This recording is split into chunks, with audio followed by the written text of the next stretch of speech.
Greetings, welcome to this video on how to make a short video.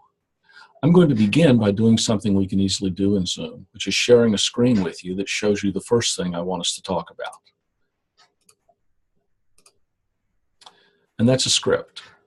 You need to have a script because a script is a way that you can focus on certain things. You can cover the ideas that you want to cover. You can read it over and see how long it takes. You can organize your images and props, and you can provide accessibility to those who cannot see and who cannot hear. You will see the way I've done the script. I've written the outline in the left-hand column, the script itself in the middle, and images on the right-hand column. Now I'm going to share another screen to show you a powerful way that we can use Zoom in order to convey many different things and also create images. And that's by having a PowerPoint presentation. Do note that the PowerPoint presentation has to be up and running when you start recording. Otherwise, you will see the show, but your audience will not. So we've done the prelude and how to write a script, adding visuals. We've done this with the PowerPoint. Now it's time to think about the look of the video. Look at yourself as you appear in your camera. Are you well lighted? Is your computer screen reflected in your glasses? Probably so. Is your face distorted because it's too close to the lens or too far away? Are you looking up or down at the camera? It's best to look straight at the camera. So I've actually adjusted my camera down to face level. Now look at the background. What shows behind you? Does it have objects you'd rather not have seen? Do you have things growing out of your head? I had to remove this earlier. Not appropriate. And by moving over a little bit, my head is not quite so awkwardly spaced against the background shelves. Think about your clothing. Do you want to be seen this way over and over? Small checks and fine lines, like on my jacket and shirt, can create huge problems with video depending on the size of the image. And finally, does the look that you have convey the professional or casual image that you want to convey? Then think about sound. Can you be heard clearly when you're recording? Are there background noises, like the heater in my office, that will be too distracting? Turn off all the programs on your computer that make a noise, like email notifications. Put your office phone on Do Not Disturb. Take your cell phone, where is it? And put it on silent. And close your door. Then rehearse. Read over the script a couple of times to get the timing down. Shorten it if you need to. 5 to 7 minutes maximum.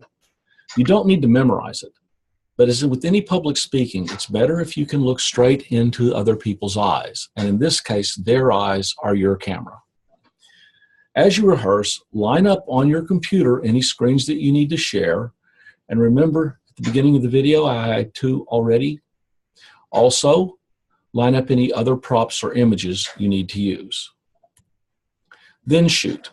Hit record. Zoom doesn't give you a countdown before recording, so after you press the record button, look into the camera for about 3 seconds. Then start talking. Before you finish recording, look into the camera for about 3 seconds again, then end recording. Later, you can trim off that awkward silence, but you won't have an awkward beginning. Find your video. There's nothing to this. You just double-click on the icon that has the main directory in it. You go to Users, to Documents, Zoom, double-click on the folder, and you will see your video there.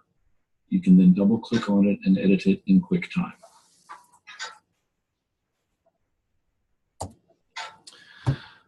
Then you need to post your video.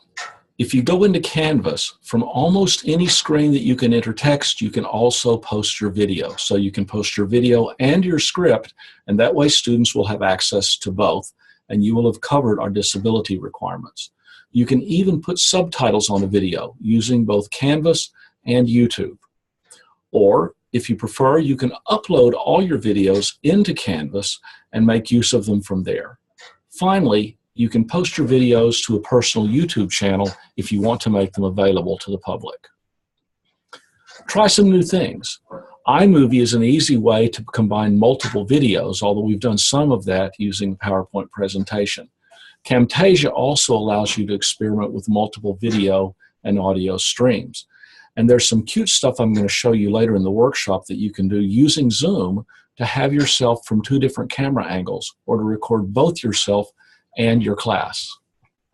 So in conclusion, write a script, prepare the visual aids, make sure the video environment looks good to you, listen to the audio environment, make sure it's okay, record, edit, and post your video. Thanks.